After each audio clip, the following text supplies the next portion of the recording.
All right. Well, welcome back, everyone, to Buying Local. I'm your host, Mike Nelson from Five Towers Media. Joined today by Philip Casabona from over at, and you're at LARAC, but it's not just LARAC, though, right? What's the formal name of LARAC? Yeah, so LARAC is a little acronym that we kind of made up. LARAC stands for the Lower Adirondack Regional Arts Council. All right. I guess that's a mouthful, so I can understand why you have the LARAC. Yeah, Phil, I want to talk about your background a little bit, and before we get into that, I mean, maybe just for people that I'd be hard pressed to think that someone doesn't know who you guys are or what you guys do. You're pretty vocal and present in the community, but maybe just kind of give people a rundown of what you guys do and what you offer for the community.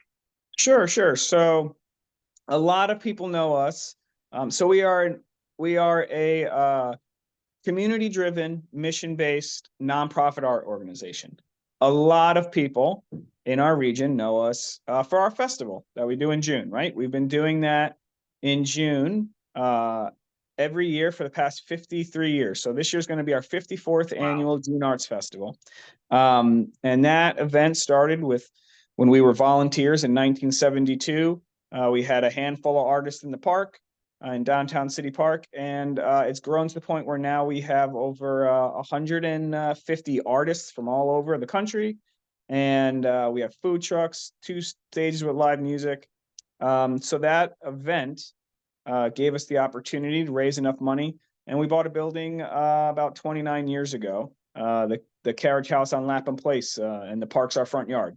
And there we do, we further our mission through we do 7 gallery shows a year. We have a shop. We do workshops, and we have we give away money through a grant program through New York State as well. That's awesome. Phil, what's your role with LARAC, by the way? Yeah, so I'm wearing multiple hats at the moment. So I'm LARAC's executive director. I've been with LARAC for 10 years. And when I started, I was the festival coordinator. And I still hold that hat. So I still take care of our June festival that I just described and our December festival, which we do at the Queensberry Hotel.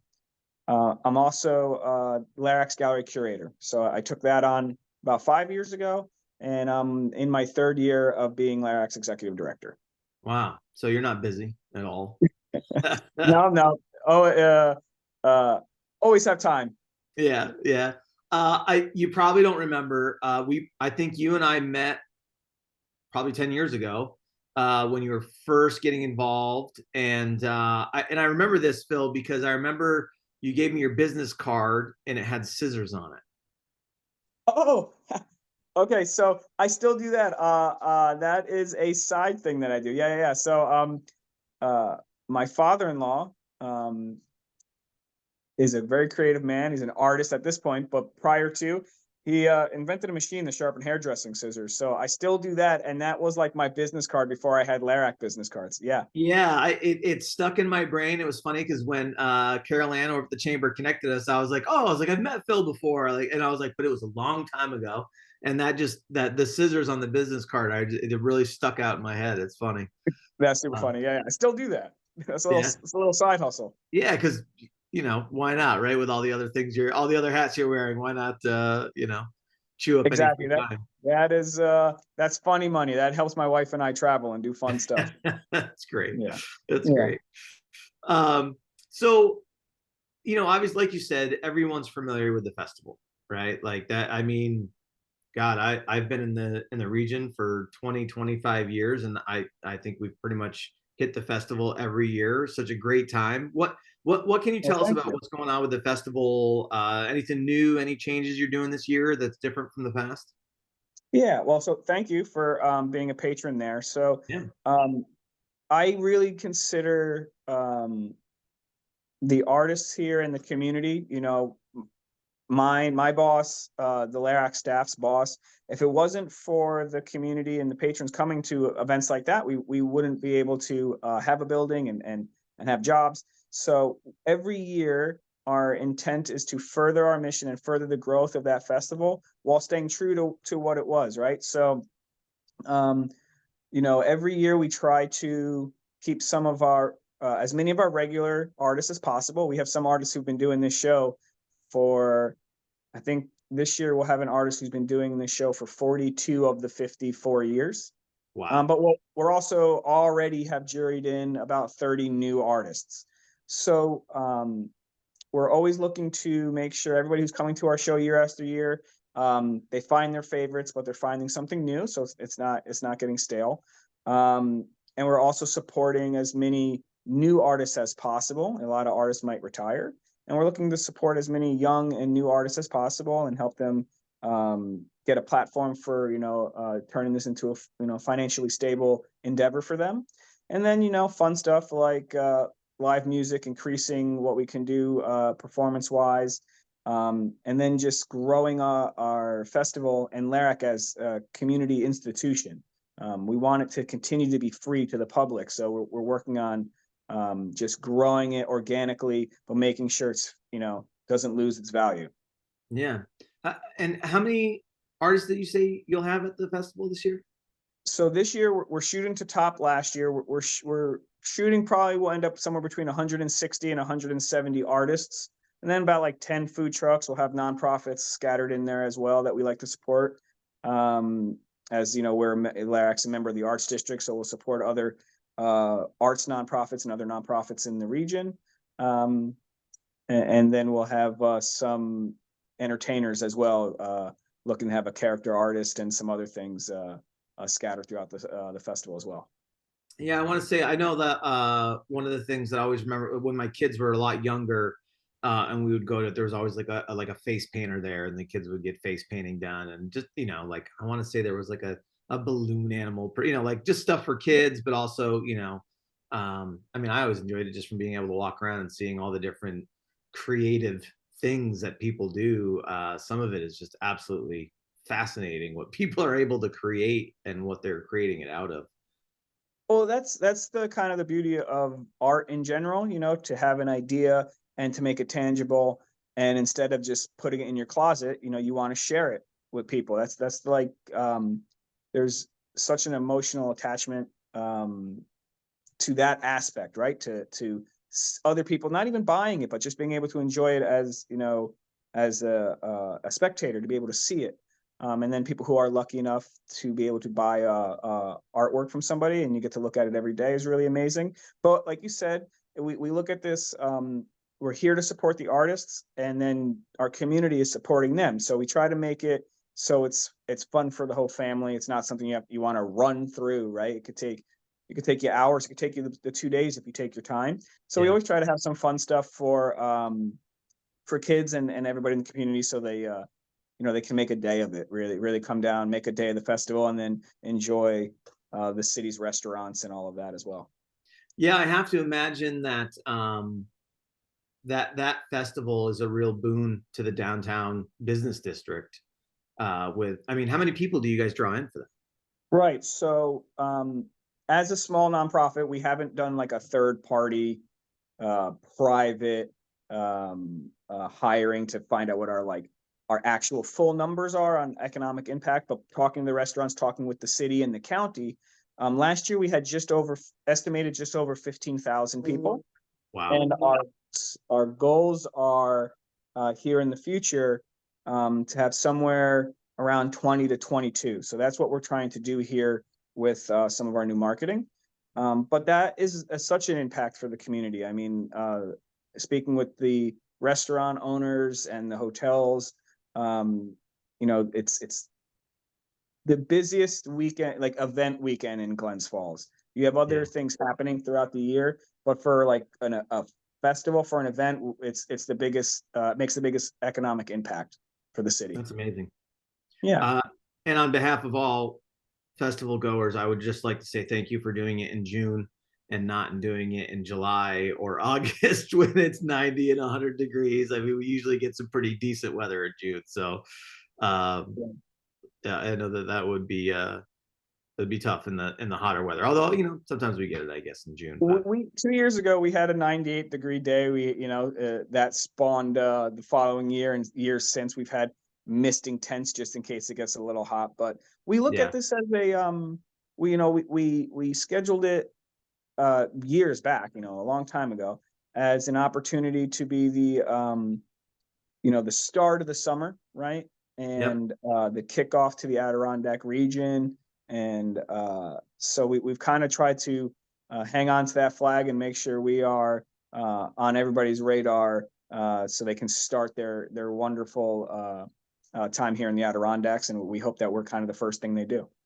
Yeah. I know, and you mentioned checking out some of the restaurants. I had Mayor Bill Collins on a few weeks ago, and if I remember what he said correctly, I want to say he said there's like 25 restaurants in like a 2 mile area in the downtown community for Glens Falls. Like, uh, what a huge number of options. I had no idea. I know that there's many great restaurants. I didn't realize it was that many though. So, Sure, um, sure. I mean, Glens Falls is what, 4 square miles or something like that. I think yeah, the city of Glens Falls is only 15,000 people or so. yeah, Um, and to watch, I've been here just long enough where I think things started to, track back, in a positive direction in regard to the main strip, to Glen Street and to downtown. And I think phase one was restaurants, right? We have plenty of beautiful restaurants. You have the Queensberry Morgan and Company, Mint right down on Warren, Pharmacy. Like you said, there's like 25 plus. yeah. It's amazing. Um, and I think that's going to start to turn over too and help drive, hopefully we get some more shops and stuff downtown as well. But it is really, I mean, you can come down to the park and just, you know, throw a stone somewhere and find a great restaurant to eat.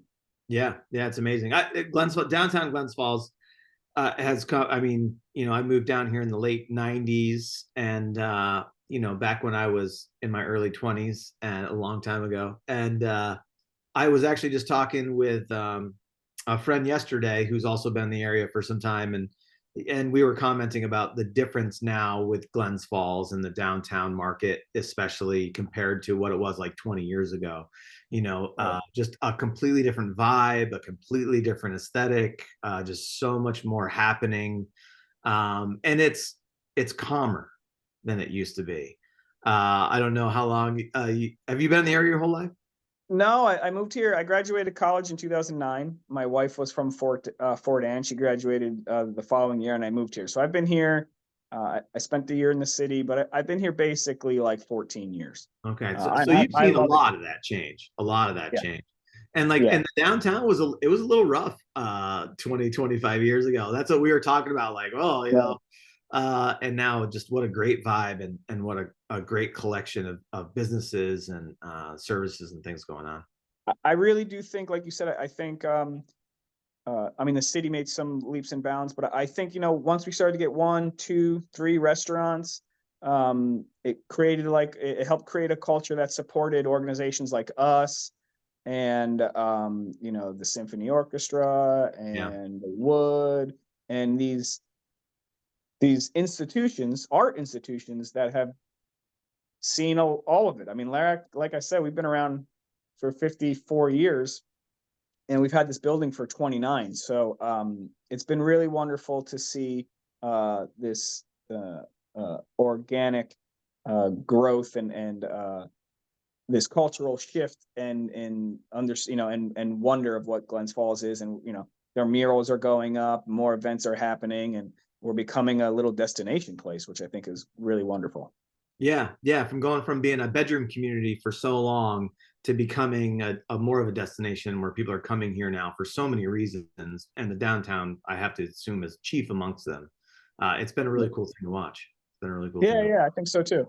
And you guys are right at the heart of it, right? Like, I mean, the art community in Glens Falls has grown in leaps and bounds. You guys are right at the center of it.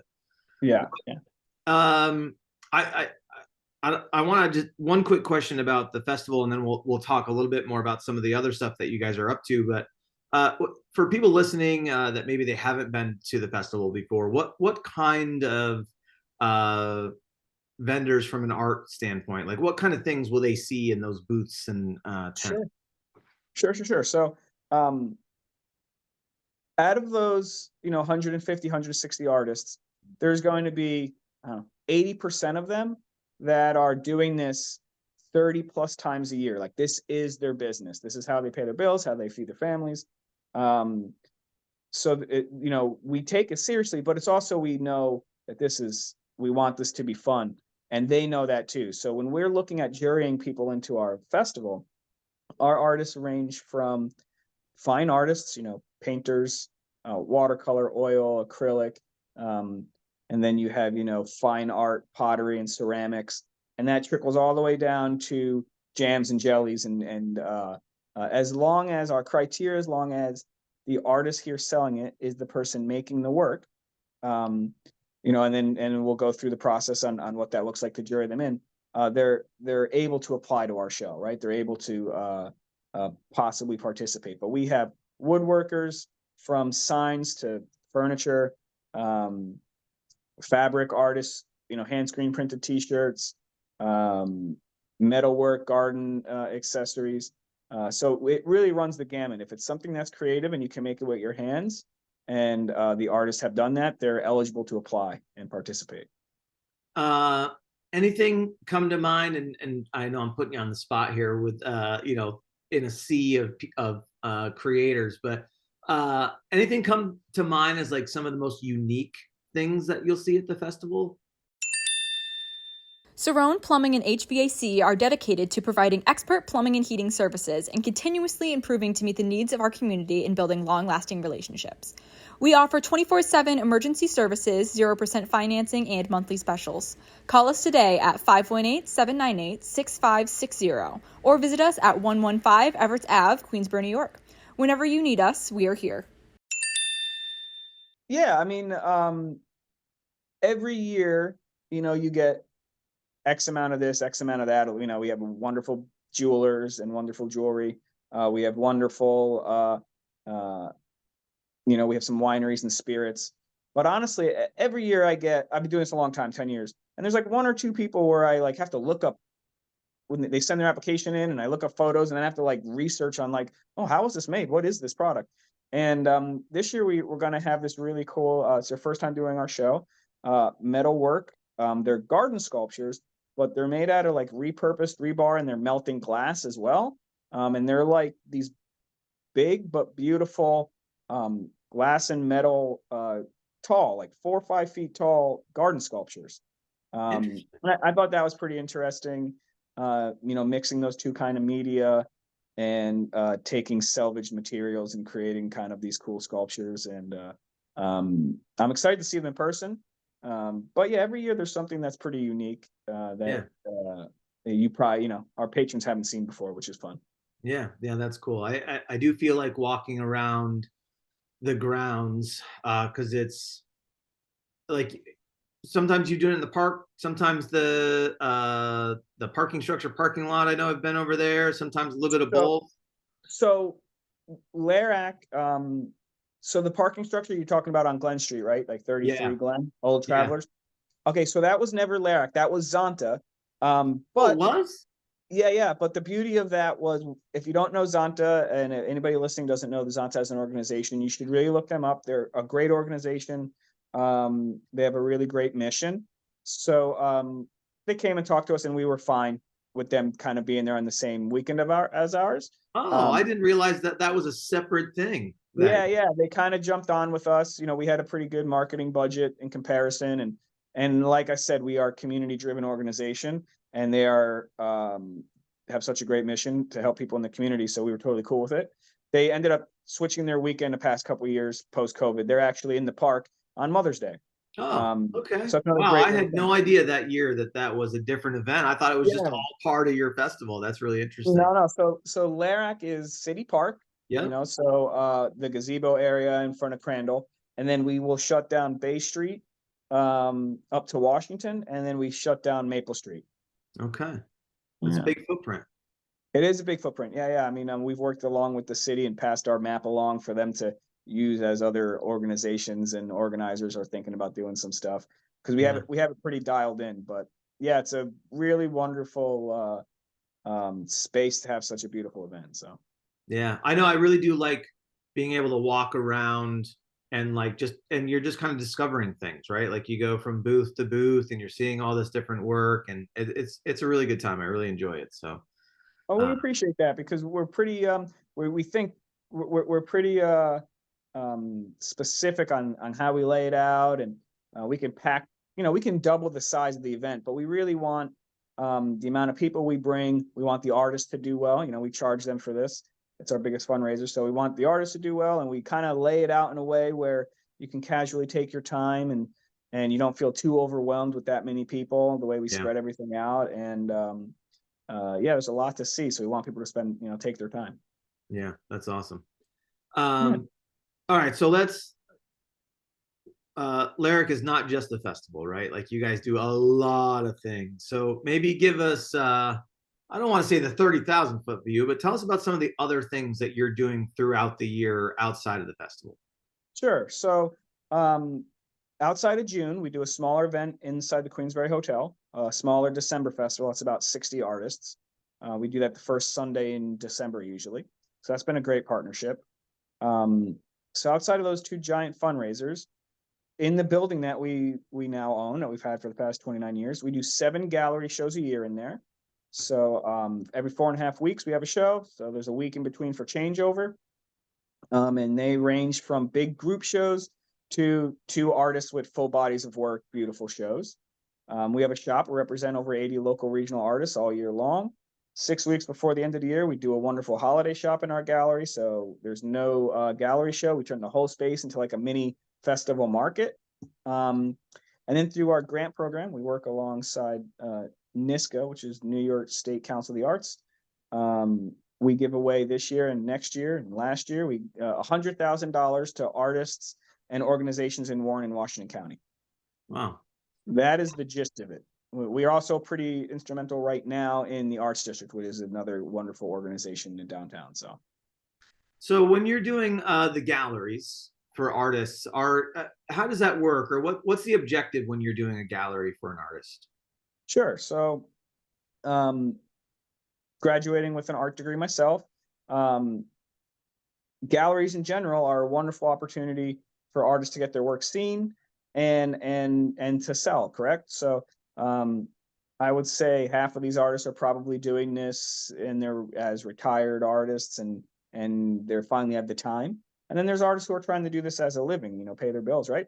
So for us, out of our 7 shows, we do 1 member show every year. So anybody who's a LARAC member can apply and submit 1 piece. This year we had 140 pieces in the gallery, which was great. We do this really fun jury show at the end of the year as well. It's our last show of the season. And then the other shows in between, I'm usually inviting. So I'm looking for, usually 2 artists. Is the work interesting? If I find somebody that I like, do I have to find a partner for that? Because we have a pretty big space. And my goal is to just push what we're showing in the space, but then also kind of make a statement to the community that art is attainable. It's not this like thought where all art for your home is worth $10,000, $20,000, $30,000, right? The goal here is to educate people that if you're interested and you want to put something wonderful in your home, you don't have to go to a big box store, right? You can find something unique by an artist. So we're trying to represent artists that we think will sell in our area and appeal to our patrons, and just put on great shows for the community because we're free. Our gallery is free and open to the public. So we just want people to come here and look at art and enjoy themselves. That's awesome. It's interesting to me because I know, like, for myself, I'd much rather hang something on the wall that there's like a story behind it, right? Like, someone created this, maybe I know the person or I met the person, maybe I got a story behind the emotion that they were feeling when they created it. And then obviously one of the objectives of art is to create emotion for you, right? So that when you look at it, you feel something. I just feel like there's just such a huge difference in that versus like you said, like buying something from a box store that, probably 100,000 other people will have the same thing hanging on their wall, right? And maybe it looks cool, maybe you like that llama or whatever it is, but like it doesn't have the story behind it or the real human behind it. It's right. That's exactly right. I mean, if you I grew up in a house where it was a mixture of both, right?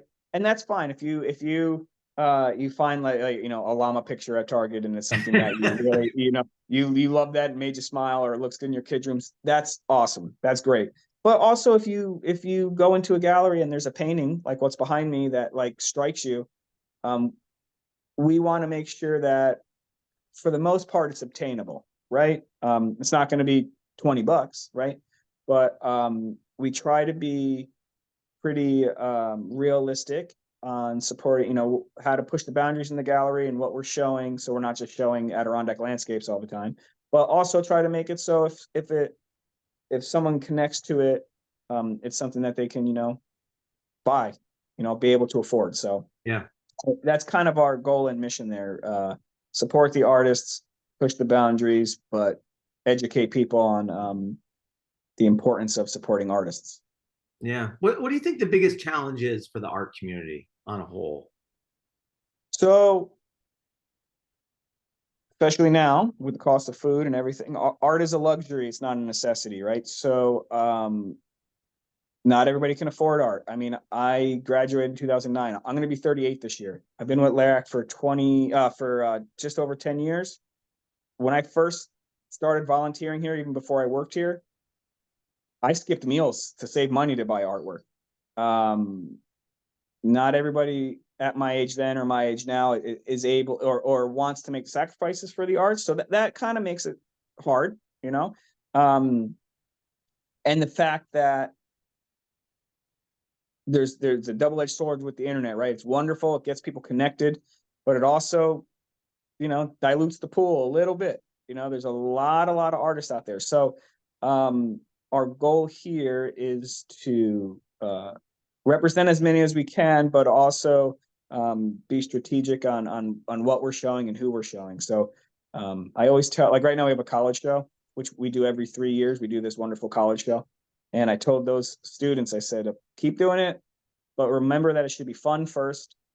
And just, walk through doors that open for you, because becoming a professional artist is like becoming an athlete. It's very, very difficult. But you should be having fun with it first. Yeah. I know that you, obviously from what you said, you rely on like the festival and other fundraisers and the shows that you're doing to help fund your efforts all year round. Is that the only source of funding for you guys, or do you have to go out to New York State or federal funds? Like, what does that look like for Sure. So the breakdown, the festival, like I said, is our biggest fundraiser. It's public. You could do the math too. We'll probably raise around $60,000 to $70,000 from June and 20 or so from December. And then, for June, what we've been doing the past couple of years, we've been going to Warren County and getting occupancy tax to help us with marketing and X, Y, and Z. This year we got granted $20,000 to help, where in the past, that was just coming out of the money we raised, right? Yeah. So now, from the festival. So now we're able to pocket our festival earnings, which helps us all year long with our general operating. And then we have business sponsors, membership, general donation, annual appeal, art sales. We take a 35% commission. And what we're looking to launch this year, because we do get money from New York State. Like I said, it's just, nobody knows what that's going to look like soon. And ours has slightly been dwindling, right? We are giving away $100,000 this year. And with that, we got $30,000 to help with the salary of that position, of that employee here at LARAC, to implement that New York State agenda. And then we get a little bit of general operating from New York State as well. But that's dwindled the past few years. So we are looking at launching this new initiative here in the coming months called LARAC's Legacy Donor Initiative. So we're looking to find some other institutions in town or artists or people in general to support us on a higher level, and they can watch their donation be implemented immediately, but then also be invested to help us make sure we have a financial stability in the years to come. So that's a really great initiative that we're looking to launch here in the next couple months. Do you think that that the operating capital is one of your biggest challenges as an organization? 100%. Yeah, absolutely. Yeah.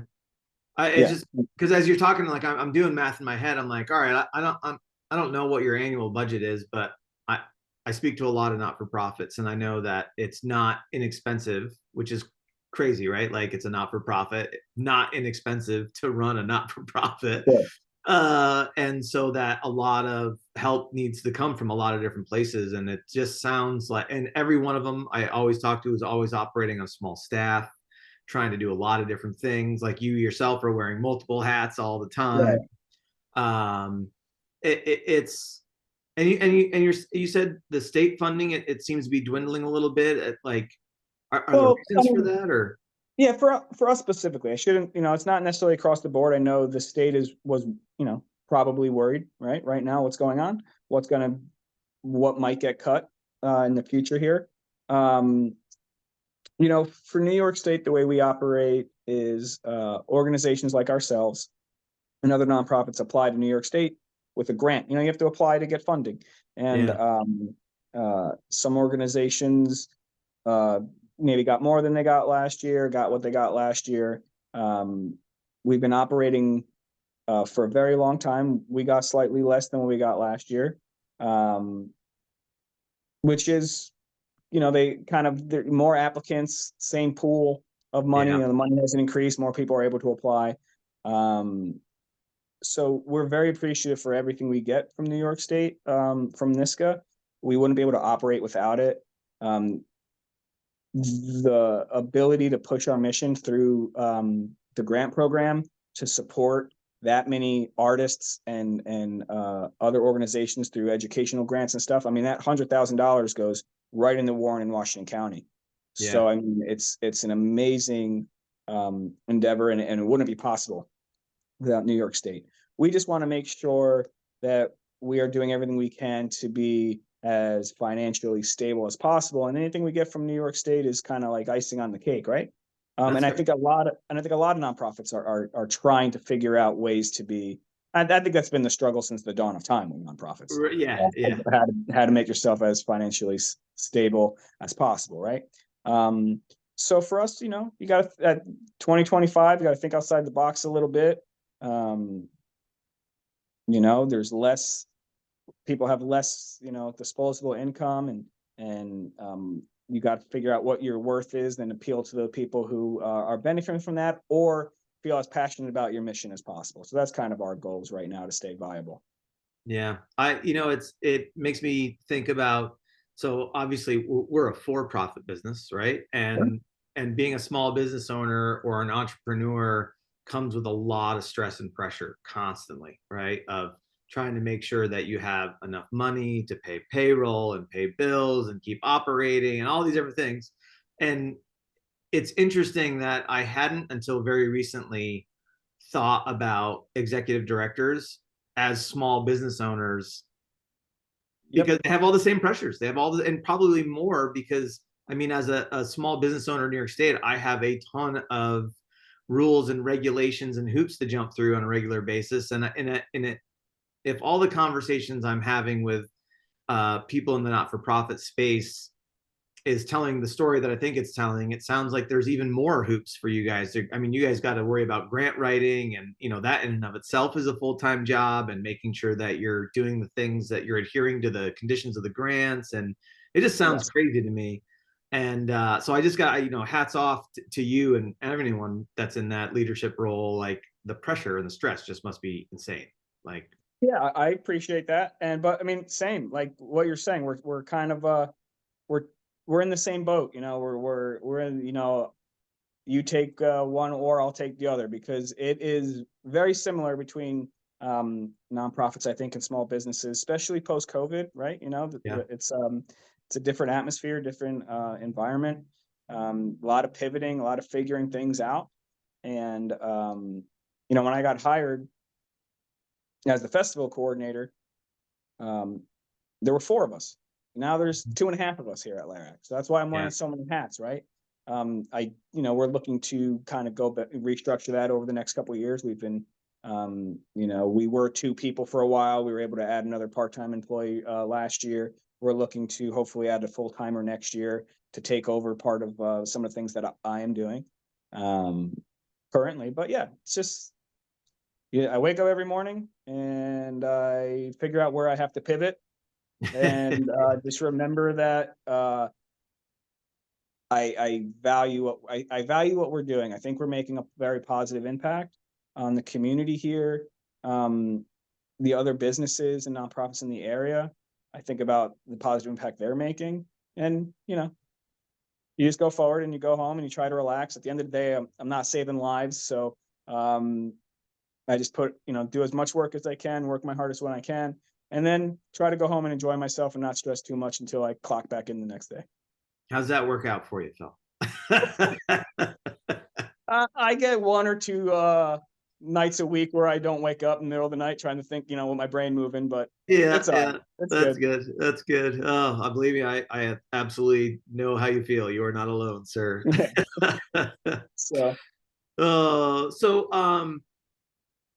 just to kind of transition out of funding, but I'm just curious. We talked a little bit about state funds. Like, are you able to get federal funds at all, or is that because you're too hyper local, you're not able to, or what does that look like for you guys? no, so really, like, the money that we go after through NISCA is some of it is subsidized from the government and some of it is state tax, right? So we're already kind of receiving some government funding.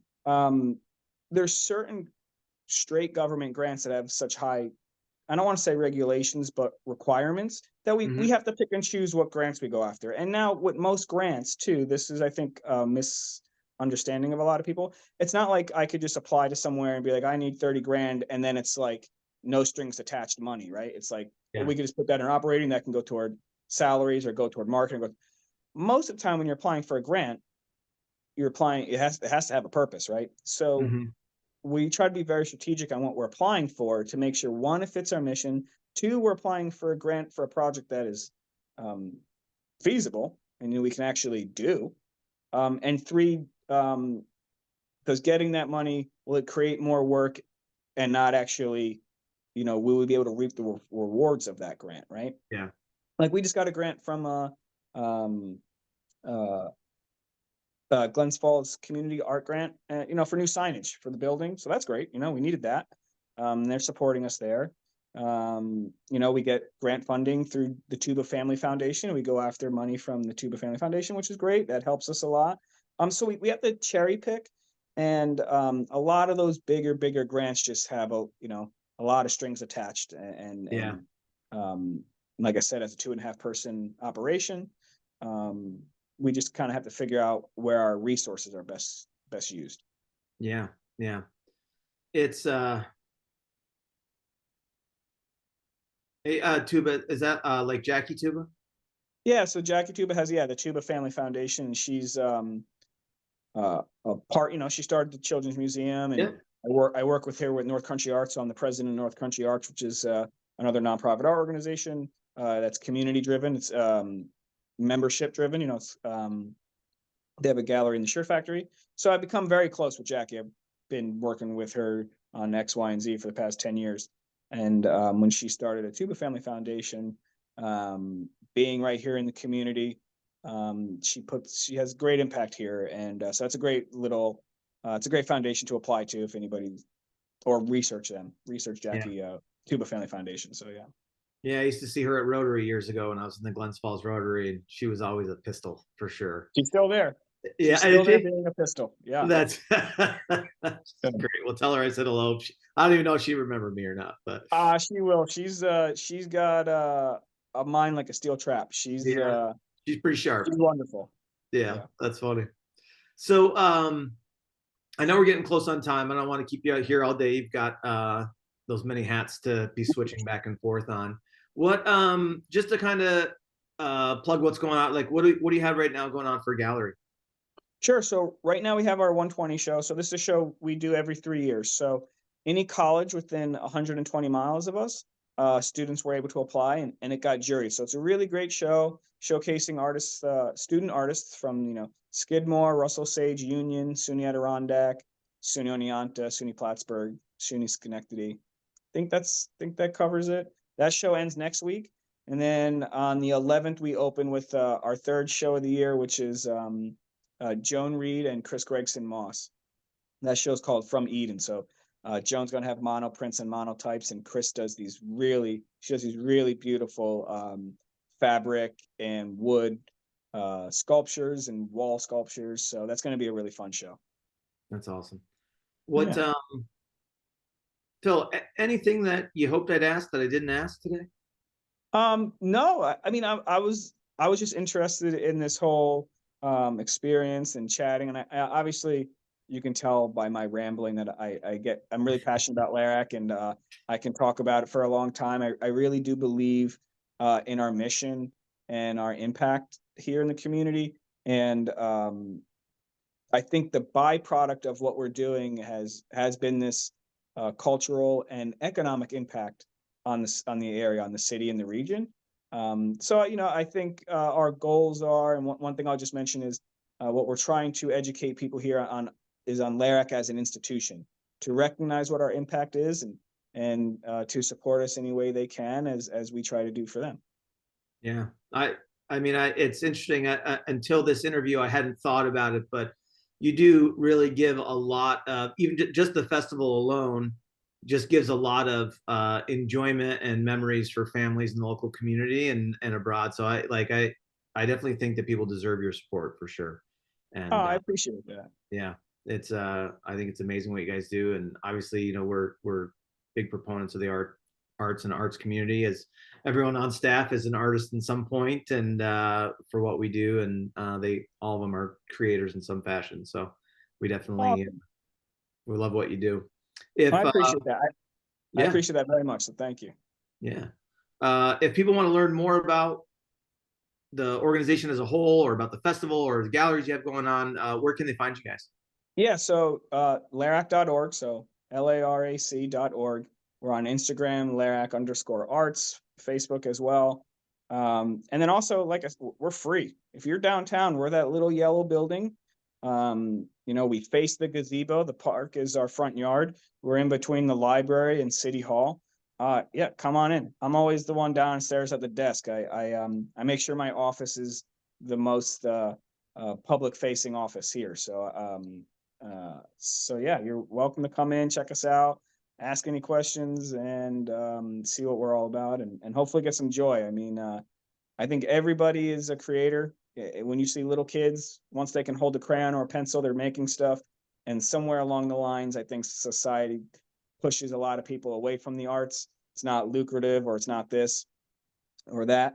But everybody, no matter what age they are, has an artist in them, and I think art is super important in human connection and finding peace and creativity and just pushing our every aspect of our humanity forward. So I really think people should focus on finding the arts any way they can. Well, we appreciate it. I appreciate you coming on, taking the time out of your busy schedule to talk to us, educate the listeners and viewers. No, thank you. Thank you for this platform, and thank you for the time. Anytime. Everybody listening, you can find us, of course, on Spotify, Apple, Rumble, YouTube. I think most places you get podcasts. Of course, check us out on our website. We actually are doing a little switch up, doing a little brand repositioning as we increase our market coverage. We're actually taking Buying Local, and we have our newspaper that is in Glens Falls currently, Glens Falls Business Report. We're going to be doing a little brand repositioning and calling it Buying Local and increasing the distribution down into Saratoga. Very excited about that. So you'll be able to find us on buyinglocal.us is going to be the website address for that. That should be up in the next few days. And our next print edition that's coming out at the end of this week. And I'm sure we'll have some sort of article too on LARAC here coming up in our April issue. And thanks everybody for listening. Thanks for watching, and you'll hear from us next week.